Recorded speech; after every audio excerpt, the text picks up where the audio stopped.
XComp is a sophisticated and extremely versatile compressor. The audio performance, specifications, analysis tools, and depth of control offered by XComp are exemplary. It delivers mastering-grade audio fidelity with a distinctly analog feel and can be used for everything from invisible, subtle dynamic control for mastering to dramatic brick wall effects that inject raw energy and power. XComp can reproduce the characteristics of a wide range of modern and classic vintage compressors between these two extremes. In XComp, we haven't just modeled the particular compressor. We have provided a set of algorithms and controls that allow the emulation of a broad range of compressor designs.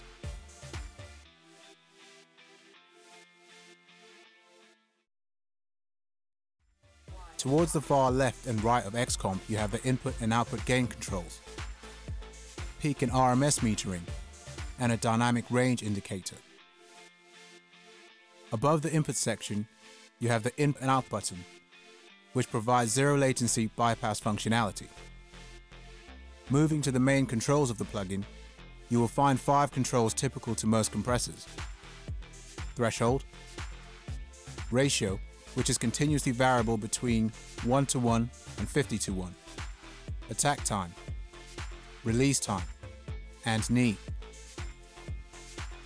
XComp also features a max gain reduction feature. Many classic compressors from the 50s and 60s were inherently limited by their components and could only give a certain amount of gain reduction. This led to some of the inherent characteristics of these designs, and XComp faithfully recreates it. When the max gain reduction is engaged, no matter how hard you drive the compressor, you only get a set amount of gain reduction from the signal.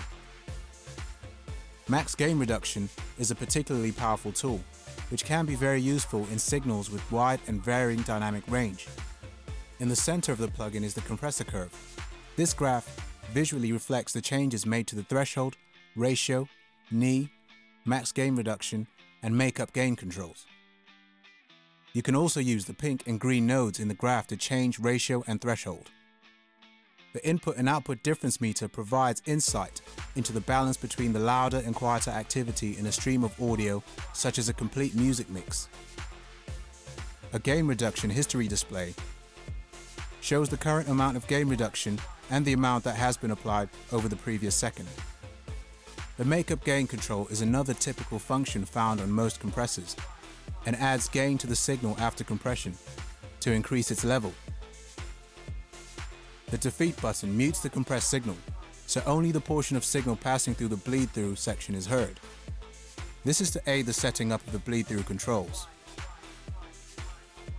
The bleed-through feature of XComp offers a simple and effective way to control the range of frequencies that are being processed and pass the others through unaffected, delivering user-friendly frequency-dependent parallel compression. The cutoff controls adjust the frequency above or below which the signal will be compressed. The wet-dry mix controls adjust the proportion of the signal above or below the cutoff frequency to be compressed, or passed through uncompressed and summed with the process signal at the output stage. If the depth of control seems overwhelming, XComp includes a preset library with great starting points, allowing you to achieve different types of compression.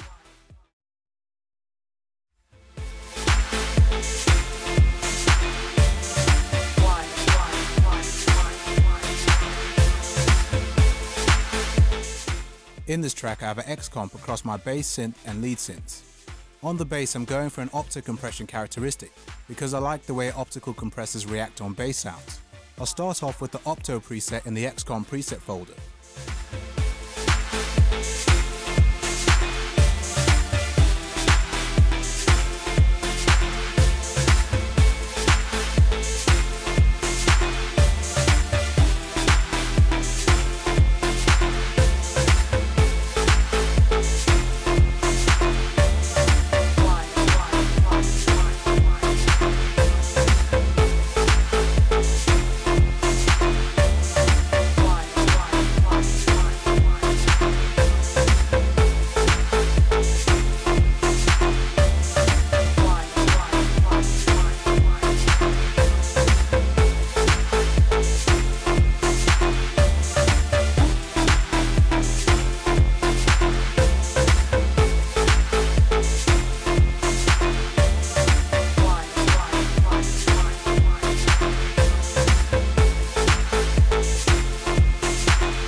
Opto preset as a starting point, I decided to go with a lot less gain reduction, aiming for around 3 to 5 dB of gain reduction.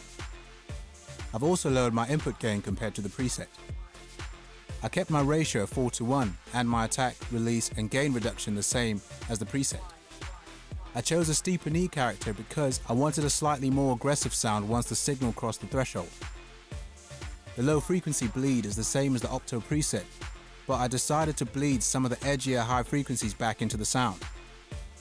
This also means my compressor is focusing more on the mid-range and allowing me to further push the aggressive bite of the bass forward once I use the makeup gain. I will now adjust the low and high frequency bleed amount with the compression defeat active so you can hear the frequency content I'm bleeding back into my bass sound.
The bleed section acts as a sidechain filter into the gain detection element and is also a wet, dry control for the audio in these frequencies. Although it's a full-range compressor rather than multiband, it doesn't allow the high and low band frequencies to trigger the gain reduction when set up this way. This makes it ideal for dynamic sculpting of screaming lead lines and dirty fat bass sounds.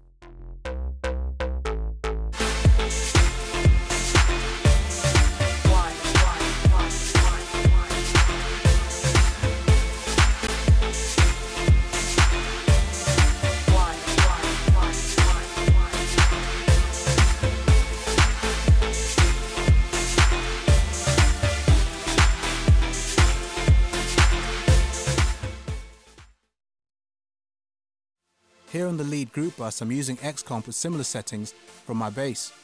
This is to help tame the attack of the synths and to also help level the overall sound. I have a slightly faster attack with more high frequency bleed.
X-Comp is also an amazing tool for giving drums weight and punch, even at extreme settings.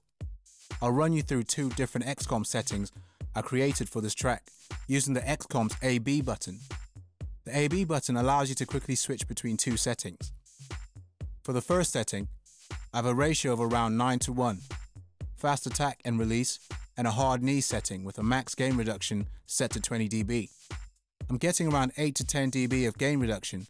I'm bleeding back some of the frequencies below 188 Hz on the bass and some of the frequencies above 7.5 kHz on the highs.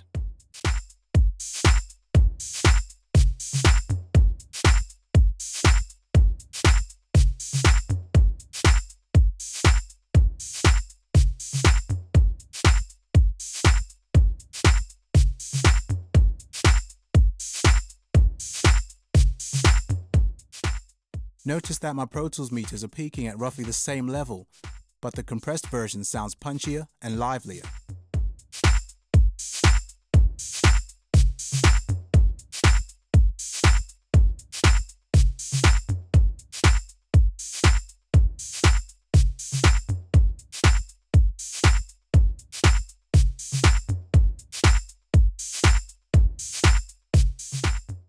In my alternative setting, I have a highly compressed setting making full use of the max gain reduction feature. I have my ratio set to 4:1 with a fast attack and release, but with a softer knee setting than the first example. If I flatten my max gain reduction and lower the threshold, you will notice I have over 24 dB of gain reduction taking place.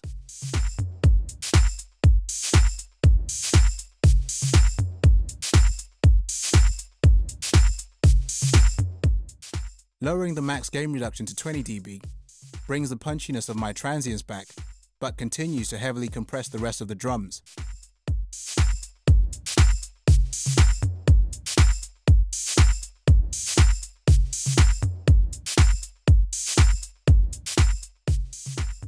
The drums are still peaking at the same level as the uncompressed drums. This is the sound of my alternative drum setting in the mix.